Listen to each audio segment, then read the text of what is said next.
chết một lô chết một lô trúng lắm.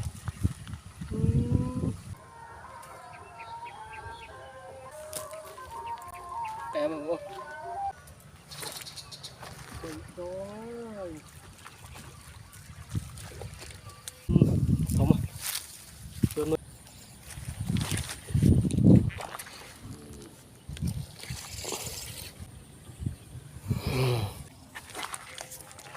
ôi ôi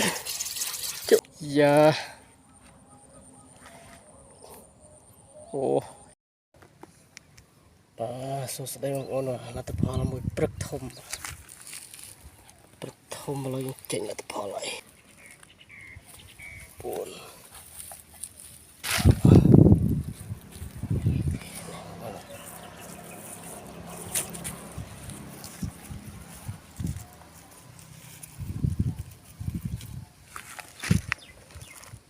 một con là tập hợp là skull em mà bậc gieo tục mà xa ấy vậy nhưng mà nghìn ta tiết ban tại bay thế là nghe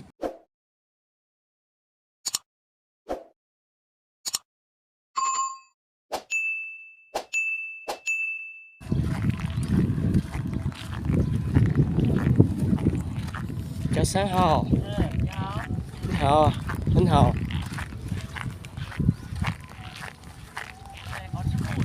ní hò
chụp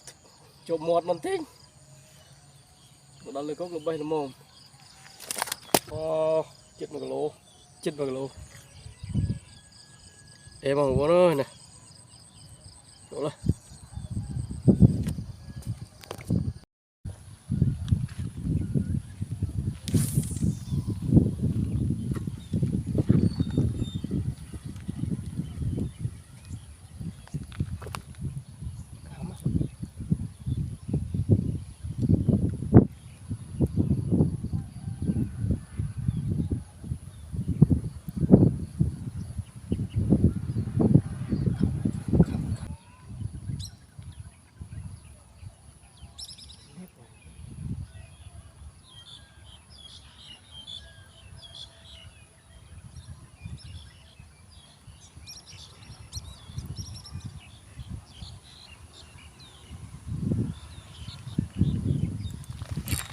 trúng lắm.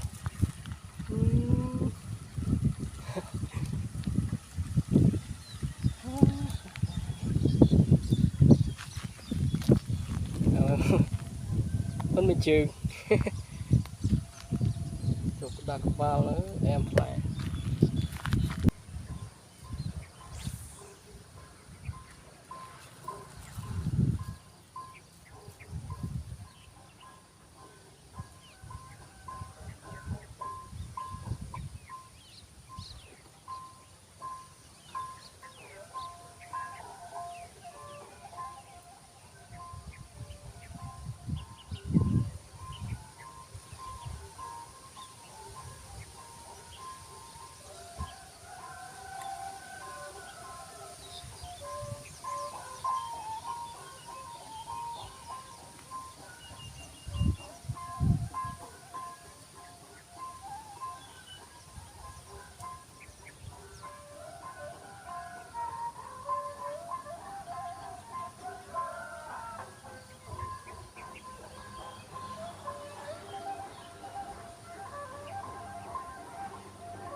em ơi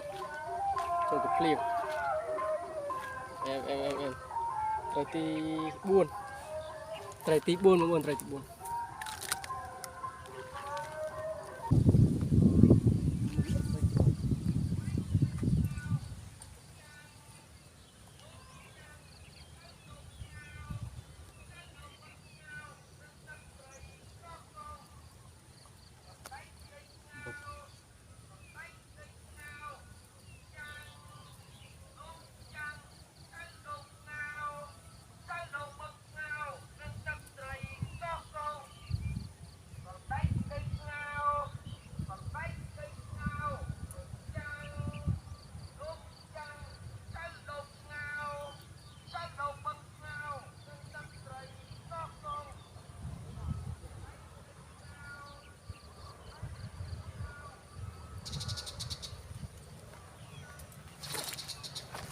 rồi vậy đó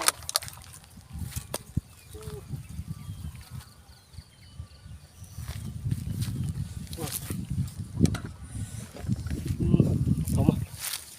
tôi nuôi ở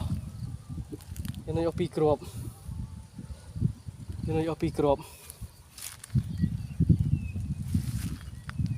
nuôi tí bấy tờ đập ô khám bây giờ tờ này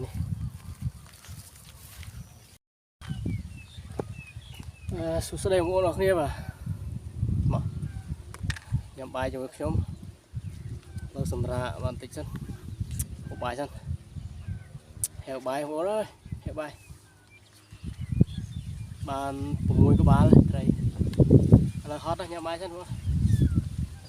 không nào mình nhắm bài thêm nó nhé bài cha muốn bài cha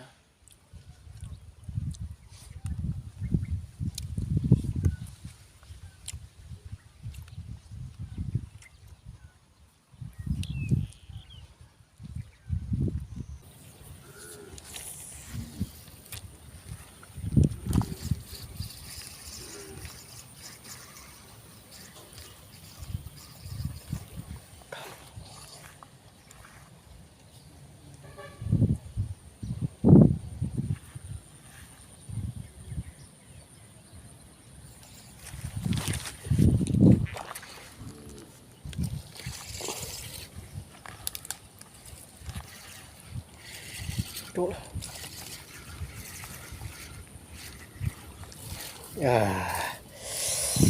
chỗ trơ đó rồi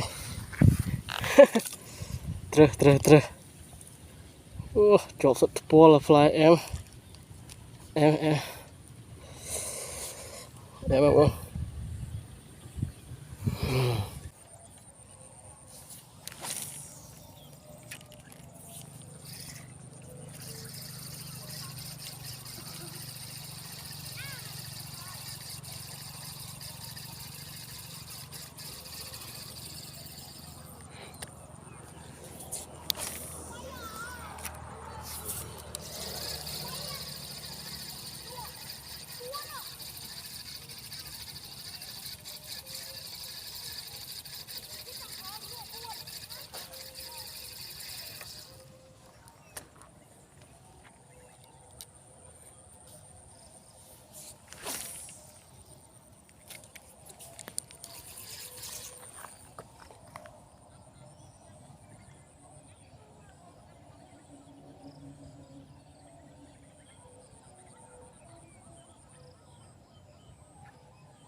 chuộng lôi anh là trường giờ ồ cho khẳng lừa cái vào đấy em đó số đây mà con là tập hòa là một bậc thom mà lấy chỉnh là tập hòa lại chỉnh là tập hòa lại mồi pi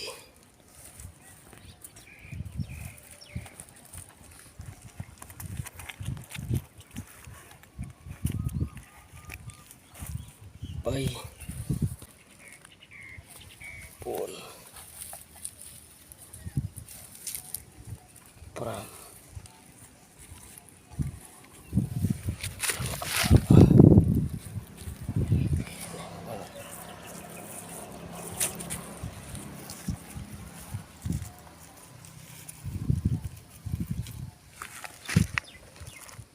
bang của nó là tập phol là skull em